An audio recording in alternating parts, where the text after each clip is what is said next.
Assalamualaikum warahmatullahi wabarakatuh. Di sini saya akan mempraktekkan Flutter Network. Yang pertama yaitu kita akan mengelola data JSON. JSON adalah JavaScript Object Nation. Untuk menggunakan data JSON di Flutter, data tersebut harus diparsing atau diubah menjadi project Dart agar dapat digunakan di dalam aplikasi Flutter. Untuk mengubah data JSON menjadi objek Dart, kalian harus melakukan 2 langkah, yaitu decode dan parsing. Decode adalah proses merubah data JSON menjadi map, lalu parsing adalah proses mengubah data map menjadi objek Dart. Di sini saya membuat folder aset yang di dalamnya ada single data JSON dan juga multiple data JSON. Di single data JSON seperti namanya, datanya itu hanya satu, dan di multiple JSON seperti pada namanya juga itu ada banyak data. Setelah kita menambahkan folder aset, jangan lupa menambahkan path folder ke dalam PubSec YAML agar aset data kita terbaca oleh Flutter.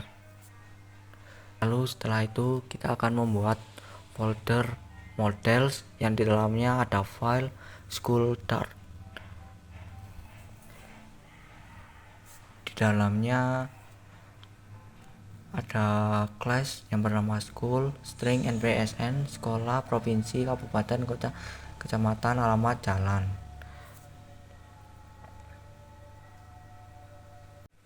Di dalam single data page kita membuat kelas single data page menggunakan stateless yang mereturn scaffold.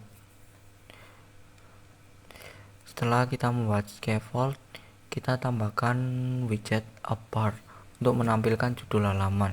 Kemudian pada body tambahkan sebuah widget future build yang akan digunakan untuk menangani pemrosesan data secara asinkronus, misalnya dari file JSON atau API.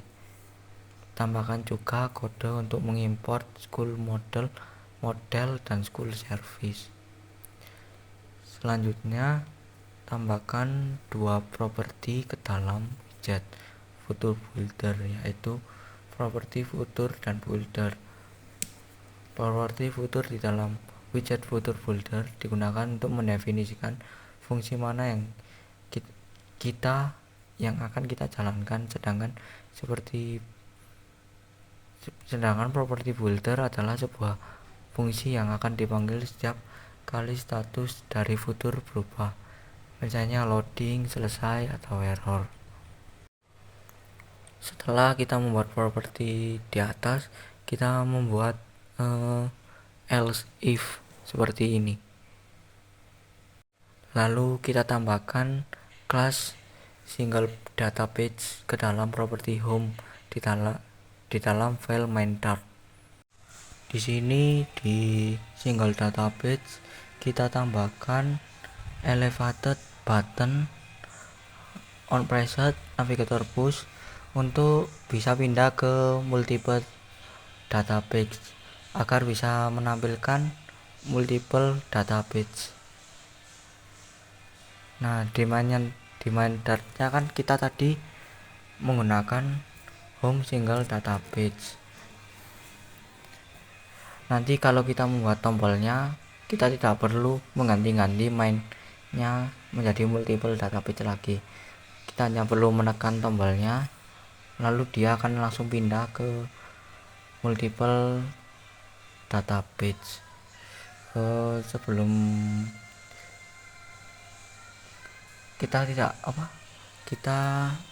juga harus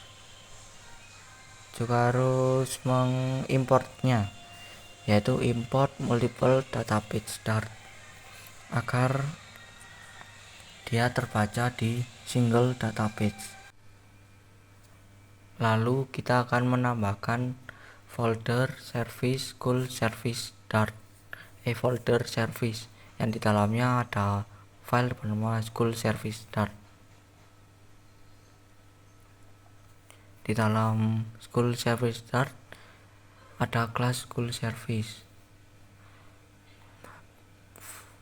Pada future school, pada fungsi di atas memiliki arti bahwa fungsi tersebut bekerja secara asinkronus, berjalan di latar belakang, dan setelah selesai hasil akhirnya adalah sebuah objek bertipe school.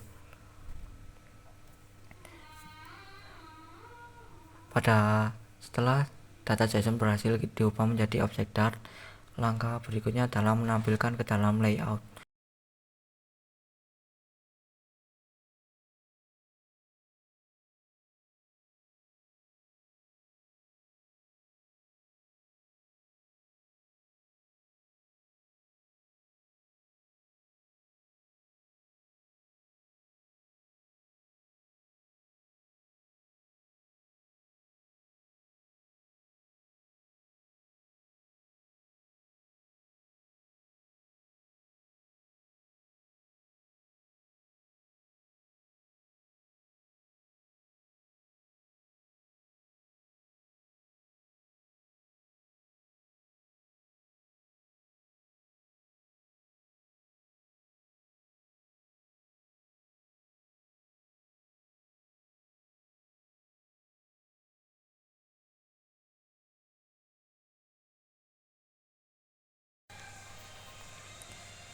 Dan sekian dan terima kasih.